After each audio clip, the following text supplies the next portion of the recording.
All right, here we go. So welcome, Streamline Business Strategy friends. So good to have you here, whether you're here live or watching the replay. I am so excited to have Nicholle here with me. Nicholle and I have been chatting a little bit leading up to this, and she's been telling me about some of the projects she's got in place. This woman really walks her talk. So so excited to have you here, Nicholle. Thank you so much for joining me. Yeah, my pleasure. I'm excited. Oh, I love having people who have business success stories to share. And I know so many people here in the Buffalo area know you. You are the epitome of a successful business owner. And I know you work quite a bit with women business owners. And here you are again, walking the talk for them. So just as we start, please, I'd like to invite you to share. You can describe much better than I can about you and what you do and how you help people. And people, as you're coming on, just come on in, say hi in the comments, whether you're watching the replay or live. And if you have a question for Nicholle as we go through this, just go ahead and post in the comments. I'll keep an eye on those. But welcome, Nicholle. Tell us about you. Yeah, thank you. So I own two separate companies, Wilcox Financial Group, which is a boutique financial planning firm where I founded that back in 2012. And we focus a lot on holistic fee-based financial planning, the reverse engineering of really how to get what you want, what's in your best interest, as well as asset management and insurances. And then Her House Money Coaching is a little bit newer of a company. I founded it, 5 or 6 years ago now. I have no concept of time, fun fact. And with that company, we specifically focus on working with women. So I have money coaching programs, which is really this boot camp that gets you ready for financial planning. I think for some of us, financial planning is too much too soon or a little bit of overkill. And a lot of the time, we just need to understand the basics, the cash flow, getting out of debt, or really understanding some of the mindset issues that we have behind money and owning those habits and behaviors. And then I also do business coaching for service-based female entrepreneurs, where a lot of that is really focusing on how to hone in, get more profitable, scale, pay attention to your numbers, and also focus on all of the things that we tend to be our own worst enemy on, which is the confidence, the not knowing what to charge or how to value yourself, or some of the sales language, and a lot of those things that we get tripped up on and procrastinate on because of fear. So we work quite a bit in helping women really just move forward on those things and getting out of their own way to really just live their most authentic self, and developing that business that, Connie, I know you do, I do, and we all dream about, and we can see crystal clear. So I'm so glad. And I'm glad that you mentioned too, that this is an area that sometimes where you say this is sometimes our biggest enemy. Mm-hmm. So this month in my group, I'm focusing on the finances, particularly around the business. And I realized that so many business owners, they shy away from the financial part of things. So, mm-hmm. And you really shine a light on that in your work, mm-hmm. right? I mean, you have them bring it out there and really do an analysis. And that's one of the most important facets of a business. Of course, you're in business. You'd like to earn some income, right? You'd like to make a profit. This goes toward your future. So it mm-hmm. is so important. Yeah. And it's good to be profitable and say you want to be, and I think a lot of us are apprehensive to admit it, for whatever reason, and that's okay. And knowing your numbers is one of the most critical things to know whether or not you are profitable, because we get confused sometimes as well as far as revenue versus profit, or we compare ourselves to all these online coaches or gurus or whatever social media is portraying, and they only talk about revenue. We have no idea what they're really making, but we think, oh my gosh, I'm not good enough, I'm not doing well enough, how are they crushing it? And and we don't know that story. And so that's why I always say, to really know your numbers, because it's all about quality, versus quantity sometimes. Absolutely. Yeah. Well, thank you. Thank you for Yes. providing such an amazing service. And I'm curious, how did you get into this in the first place? Into the financial advising from the very beginning and then the coaching as well. Yeah. So financial advising, I actually got into it right out of college. I was so young, and I was working as an assistant in college for a financial advisor. And so it was really an organic transition. I was young, impressionable. I had no idea what I wanted to do. I thought I wanted to be a lawyer, and my internships were lackluster, to say the least. And in having conversations, actually, when I got accepted to the MSWJD program over at UB, the advisor I was working for at the time was kind of like a grandfather figure. And he's like, Nicholle, how are you going to pay for that? He's like, you're struggling right now. I was working like 3 jobs, and, I'd been on my own for a while. And he's like, you're going to graduate and you're barely going to be able to break even. And he's like, tell me about what you want to do. And I was like, well, I just want to help people. I want to help people. And I really love that. And what had happened, some of the internships that I had, I hated the psychology part, the lawyering part, but I loved the business part and the operations and the finances. And so it was a very quick decision when he's like, why don't you be a financial advisor? And I was like, okay, that sounds great. And no more thought went into it than that. Truly, I just kind of took this leap of faith in terms of like, you know what, that kind of aligns with who I believe I'm becoming. And so I got licensed right away. In that same year, I also got my MBA because I thought I had to have it. And so, but it proved to be helpful, of course, with a lot of the business coaching that I do. And so that's how I got started in the industry. And that was back in 2009. Yeah. Okay. And then what about, and this is a lesson in itself, right? So Yeah. often as we're starting to work for other individuals, it leads you along the path, right? Sometimes it's just following that curiosity, something that you're interested in, and just continuing to follow that to see where it goes. So that's where it Mhm. began. But now you made the leap into forming your own company, forming Right. your 2 businesses. So did you have fears that you had to overcome to do that? I think my biggest asset was not knowing what I was getting into.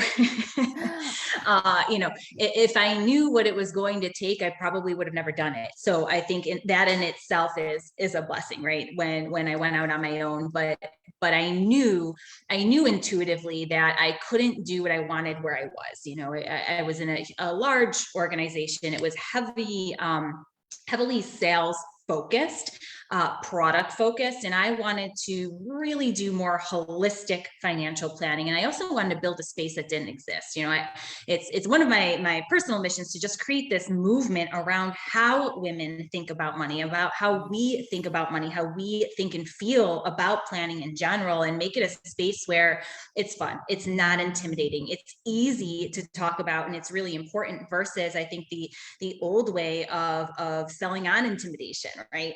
Or making it not approachable. And that's just not how it should be. And because of that, so many of us discount its significance. And so, I knew that I was made for more and could create something better for the women and individuals that I wanted to truly serve. And so it was in combination with just being fed up and also knowing I had hit a wall. The more questions I asked, the more pushback I got. And I am very headstrong. I'm very opinionated. So, it's got its weaknesses, but, with that, I knew I had to kind of create my own thing. And that's what I did.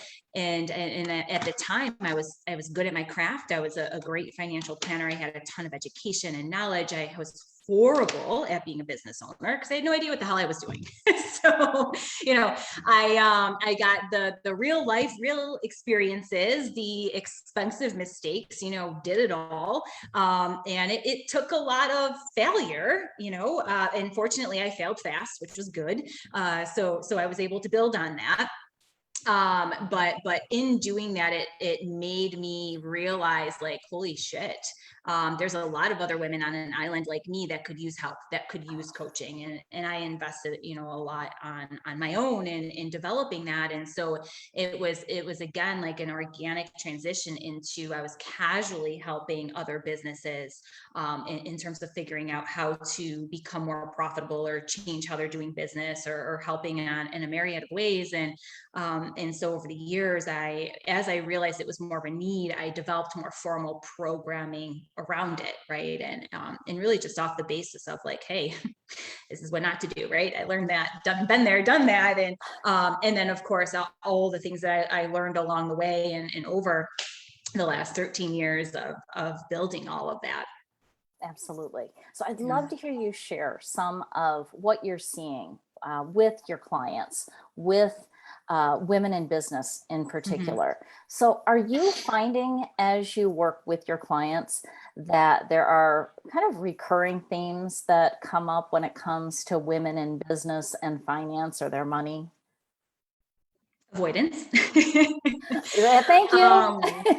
Yeah, and this is not always, just women. It's everybody. But a lot of the times, women don't want to look at it because I think we are a lot more critical of ourselves than our male counterparts, and oftentimes we feel this overwhelming sense of shame, or like we're not measuring up, or we think we should be further ahead than we are. And so when we have those thoughts, it helps us to easily procrastinate on looking at it or dealing with it, or we're terrified we're going to be judged if we ask for help, so then we don't, right? Right. And so where men are more likely to be like, yep, this is where I'm at, what do I need to do, right? Yep. And they don't have a whole lot of thought, where women overthink, overanalyze everything, and in that, in a sense, holds us back from just saying like, holy cow, like I need to know this stuff, and wherever I am, it's figure outable. Let's do this. Let's dive in, and really asking for that help. And so we see that a lot, and women are innately great at serving. They're so good at their craft, but again, it's that well, the numbers don't seem like fun, so I'm not going to do that part. I'm just going to do the part that I'm good at. Or I see a lot of women just hire out those services without asking questions or understanding the numbers, which is also bad. You need to hire help, but not blindly. And, I always say this to everyone is it's great to hire a good CPA. It's great to hire a bookkeeper, but do not hire that person without understanding your numbers first, or having that pro educate you on your numbers. Because how else do you know if your pricing's right? How else do you know what services are most profitable, or where you should focus on, or how you can streamline or truncate your time, which, Connie, I know that you work on streamline strategies, because every minute is $1, and you want to think about that, and it all goes back to those numbers. So, and one thing I was thinking as you were describing that is your field is, well, it's changing, but it's still pretty male dominated, wouldn't you say? Right. Yes, it is. So, and that's part of women feeling comfortable opening up, is finding women like you who have this kind of expertise, who have this knowledge, this experience, and that can relate to what they've gone through. They can, I'm sure, feel more open to sharing that information than they may feel with a male, and just the difference in energy that way. Yeah, you're so right. And I think too, with men, we tend to, and this is by no means like hating on men, by the way, at all. We love men too, but often in my industry, when you go to a male advisor or professional, and I see this all the time, and I hear about it, and I also get treated this way sometimes, is they're accidentally and unaware of how condescending sometimes they can be, or the ego. And what I mean by that is they will provide help, but they aren't great at sharing stories, or how they got somewhere, or being vulnerable themselves. And, I think when you're relating to a client or telling your story, that's such a critical component, because yes, I am a financial advisor. Yes, I've built a business, and yes, it's profitable. I've seen some success, but I've screwed up a lot. I am by no means perfect, and I still have issues, right? I still struggle. I'm just more aware of it. So I avoid it because I've worked through that. And so I think in part in working with women is like, hey, look, like I've walked in your shoes, like I've been there, and it's okay, because we are more alike than we are different. It's just how we choose to show up. It's how we choose to respond, and how we choose to ask for help.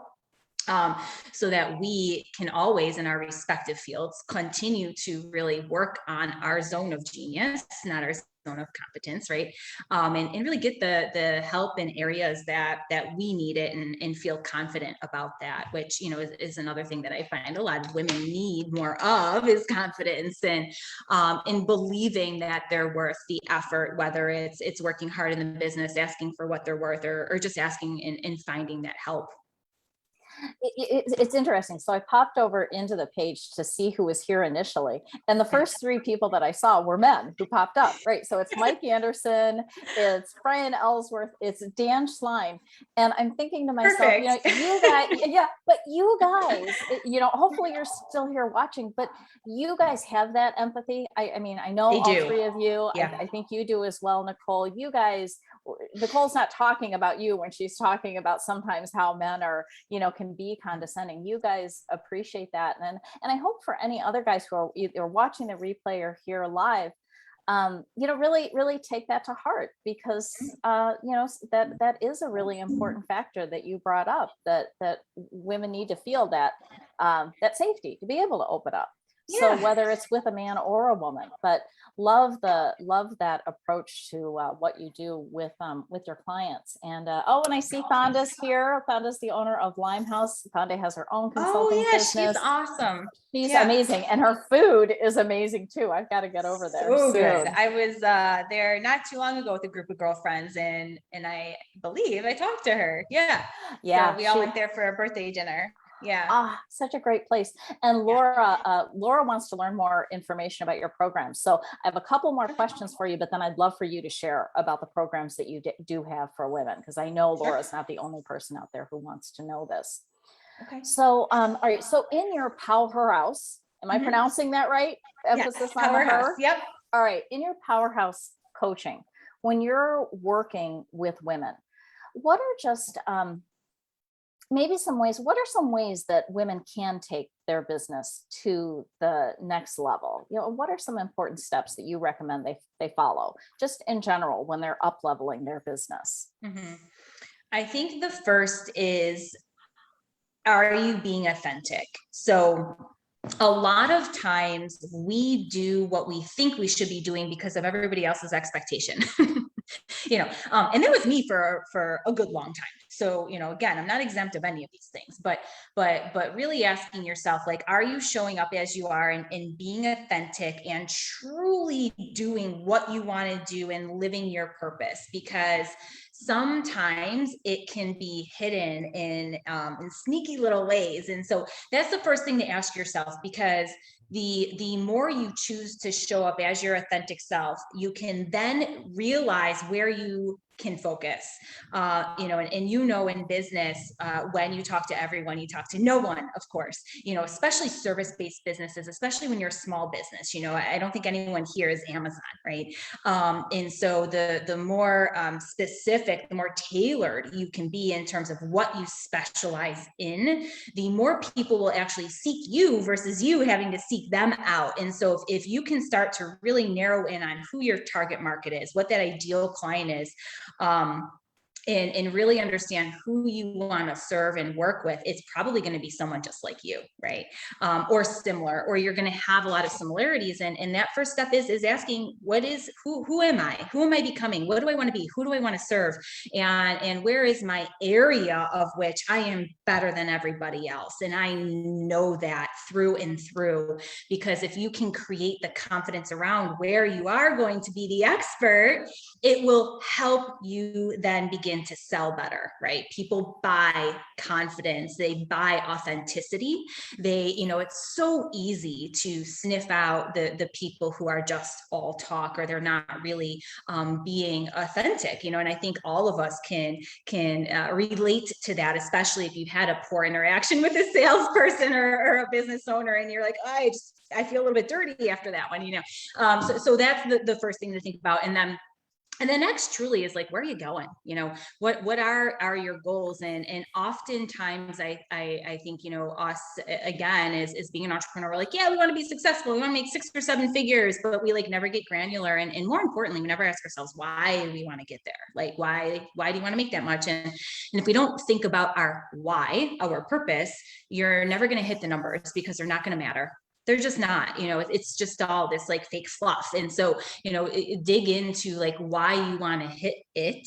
And then it's time to reverse engineer, and so those sound like, more of the like woo woo parts of things. And because it's not directly tactical, but if you don't start with those things, the why you're doing what you're doing, and why you want to serve the people you're serving, and the impact you're going to make, and you're not sure of how to show up authentically, the rest isn't going to matter. And so those are I would say the first 2 things to really know to focus on. And then once you know that, the rest is easy. The numbers are easy. It's just reverse engineering, right? And figuring that out, and coming up with a formula, coming up with a strategy and systems to make everything tick, right? So I just love that. And I see the coach in you coming out when you're describing that, the authenticity, getting to the why, because you are drawing from the person, what works for them, what's most important for them, what their strengths are,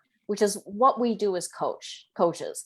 And then you're helping them from there, as opposed to, and there's certainly a place for both, as opposed to being more of a consultant approach where you're telling them exactly what they need to do, right? As a coach, they're the experts in their business, but you clearly have this gift for drawing from people these essential elements, like when you talk about your why, getting to that why way beyond the money. I agree, that is so important. I'm so glad you brought that up. Yeah, absolutely. And then related to the authenticity, so another question that comes to mind is, how can someone align their true nature, that authenticity? What are ways that they can really use that in order to build wealth? It's kind of it's somewhat general, but is there something that comes to mind for you in that aspect? Yeah. And so when you're thinking about being authentic and wealth building, it means that you need to build this really strong shield around yourself. And what you do needs to be in a direct alignment with what you want. And how often do we make decisions because we think we should? And when I say make decisions, it's usually spending money on something, or we are spending money or doing something or saying yes to something because someone else is doing it, and we're comparing ourselves to someone else. And or we're making excuses for ourselves in sneaky little ways. We're giving all these reasons, like, oh, my dad's coming into town and I'm moving, and so I'm gonna fall off track this month, but I'll get on track next month with my business. And like, that's BS, right? It's what you choose to prioritize and how you choose to show up for yourself. And so it's about getting super crystal clear, not only in being authentic, but that, like, what do you want? And is what you're doing every day going to get you what you want? Are those habits going to get you what you want? Are your behaviors going to get you what you want? Or do we need to call bullshit, right? And that is with not only what you're doing with your time and how you're using it, but how you're spending your money. You want to always be putting your money where your goals are. So if a goal of yours is to build wealth, then what are you spending your money on that doesn't bring you joy? What are you spending your money on that can be cut out, and keep spending the things that make you happy? You have to, otherwise this is never going to work. If you want to get healthy and lose weight, stop getting McDonald's or fast food, or drinking a lot, like all of these things that we say, but we do another. And those are the things that you have to cut out. And again, in your business too, if you want to build a business, you're looking to build an empire, but you're not networking, or you're spending 4 hours a day watching TV because you got hooked on Netflix. Those aren't the actions that are going to get you what you want. And so it's really stepping into choosing that lifestyle, because it's a lifestyle shift. It really is. And then putting in the work. It's hard. It's not easy. It's hard. If it were easy, like, we'd all be doing these things, right? I just love this. There's such great points that you're bringing up, and a couple of things that come to my mind, like when you're talking about prioritizing your time and making sure that it's in alignment with what those goals are. It reminded me of Brian Tracy's Eat That Frog. Like first thing in the day, do that thing that's most important for your top priority, or that thing that you've been kind of dreading doing or hanging over your head, that thing that might not be that appealing, but it's the thing that's going to lead you to more success. Do that first. Because so often you make the Netflix analogy, and I see other things too, where people get into their busy work and they want to do the busy work first, and then there's never time. They run out of time to do the most important. And the other thing, when you were talking about money, I started thinking about every choice, right, is either a choice that is toward your goal or away from your goal. So just like what you described with McDonald's, making that choice, it's away from your goal, and just even asking that question when an opportunity comes up where you can do this or that, which way is it taking you? And it really does take purpose and focus to do that. Become that habit for you. It's a lot of willpower. It's discipline and being consistent. We're all good at doing something once in a while, right? But what you do every day matters a lot more.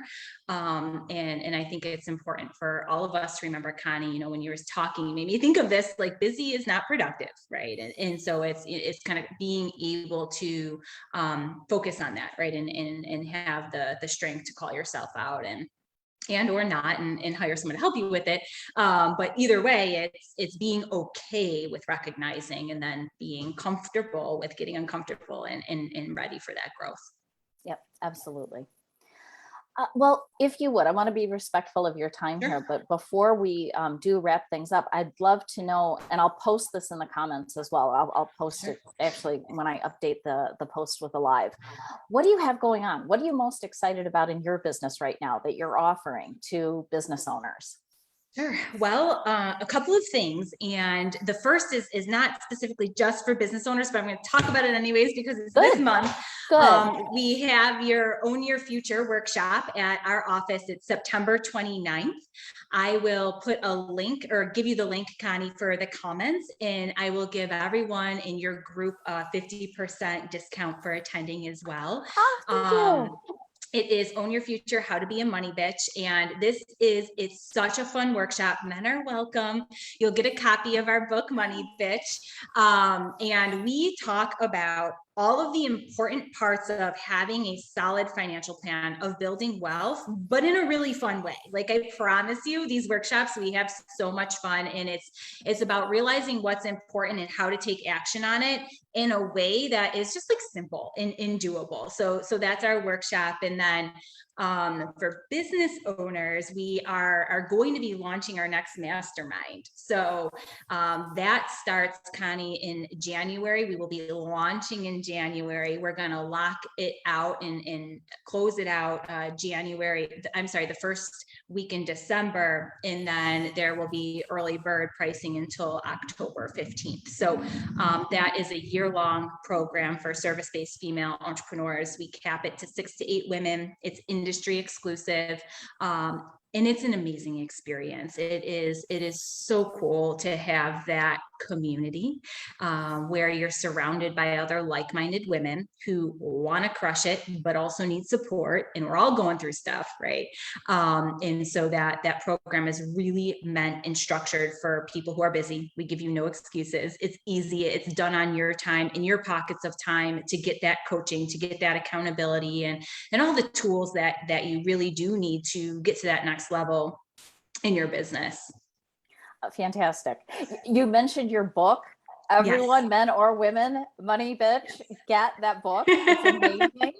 I mean, that alone, going to the workshop that you mentioned and getting that book, that will be wonderful. Yeah. And then also, I'm attending one of your programs. I'm so excited Cool. about, not specific to business owners, but it's related to helping your parents.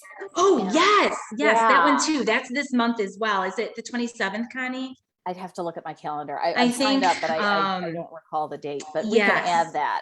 Okay, yeah, definitely. So that one, Sarah is doing, and we also are bringing in a estate planning attorney who specializes in working with estate planning, elder care, and we're bringing in someone who actually works for a nursing home. So you're going to get every single layer of having the hard conversations. And Sarah's perfect for this because she has dealt with this firsthand with her family and dealing with it in a myriad of layers. And so she's going to tell not only her personal story, but gives really good insights and advice, because having these conversations suck. They're uncomfortable. And parents, depending on their generation, are not always receptive to help or wanting to be open about talking about it. So it's navigating those difficult waters, because for many of us, it falls on our shoulders to deal with the problem. So, really thinking about how to navigate those conversations, set yourself up and prepare. And that's a free workshop. It will be live in our Money Bitch Facebook community. So it will live there forever, but I would encourage anyone who has an interest in hearing about this, talking about this, to show up live so that you can engage with them and get answers to all of the questions that you have. Because I think, in Connie, or like me, we're in this like generation of all of the things. A lot of us have parents and then maybe some grandparents, and many of them kind of did like some planning, not a lot. And we're in this like limbo phase of, well, what the hell's going to fall on our shoulders? And so it's important to just get all the information, and then this way you don't have to Google yourself to death either on what to do. I'm so looking forward to it. I have an 83-year-old mother. Good. My father passed away last year, and it is a real, thank you. It is just, what you're talking about. It's so true. And especially being an only child now, well, even if you have brothers and sisters, but it does, it's a lot of pressure. And I know you guys are going to provide some great answers there as well. So, and then before we wrap things up, we've talked a lot about planning. I just also like to mention that, as many of you know, I'm running my profitability planning intensive. I do these on a quarterly basis, where we do an assessment quarterly on how your business is doing. We analyze 5 aspects of the business. So, and I know, Nicholle, I'll be bringing you up when it comes to the finance pillar. That's absolutely for sure. We're also going to be talking about products and services, operations, marketing, personal management, and creating a specific plan in those areas, so that you know on what you need to focus month to month, week to week, even day to day, to reach those goals. And of course, and I'm so glad you brought up that vision, right? It all comes back to that vision, to your why. And this is just such a great time to take a look, as we're coming toward the close of the year, how your business is doing now, with fourth quarter coming up, and creating that plan. My early bird pricing ends today, actually. So it's a super affordable price. It's $199. Tomorrow it goes up to $299. I only take a maximum of 10 people. So I can work with you directly, personally, to help you. And what's really cool, and I'm sure you find this, Nicholle, with your groups, when you have a group together that way, the members help each other. Right? There's, even if you're in completely different industries, there's such a great generation of ideas and suggestions for each other. So that's one part that I really love about that as well. Yeah. And for $199, you that is worth it in the conversation itself, plus all of the amazing value that you're going to give. So if you haven't signed up for this, you should, because you're silly not to. Like, invest in yourself. Nobody else is going to do it for you. And I think, you know, when we even allow ourselves, give ourselves permission to take time to work on our business like that, and especially in this capacity, like, you guys, you're going to spend how many hours with you, Connie? It's 3.5. At least, is it 3.5 It's a half, hours? it's a half 3.5 day. hours for a half Yeah. day to like be laser focused on what you're going to do for next year for $199 is like, it's like crazy. Like, just do it. It's amazing. You know, and we don't do it enough, you know, because we just get sucked into the busy, you know, and this is the only way to move your business forward, is to actually look inside. So that's how I feel about that. Oh, thank you. Yeah. Can you tell we're speaking each other's languages here? Yeah. My program, the one on September 20th is sold out, but October 5th is available. And yeah, I think there is such value. And like you said, you know, whether it's your program or my program or both, just, you know, taking that time to focus. And I think you see this, I'm sure, I know I see this all the time. And there are studies that show that people, especially business owners, when they create a plan for their business, they achieve their goals 30 to 50% faster than they do without a plan. So whatever you're doing, whether you work with us or you're doing it on your own, take that time, create the plan. It really is going to make a huge difference. So Nicholle, thank you so much. It's been such a pleasure having you here and sharing your insights. Thank you for those who have joined us. It looks like we had a really nice group here. Again, feel free to post comments, questions in the chat on the replay. Nicholle and I will both be keeping an eye out for those and love to help you in any way that we can. Awesome. Thank you. This is so much fun. All right. Thanks again, Nicholle. Have a great rest of your week. You too. All right. Bye-bye.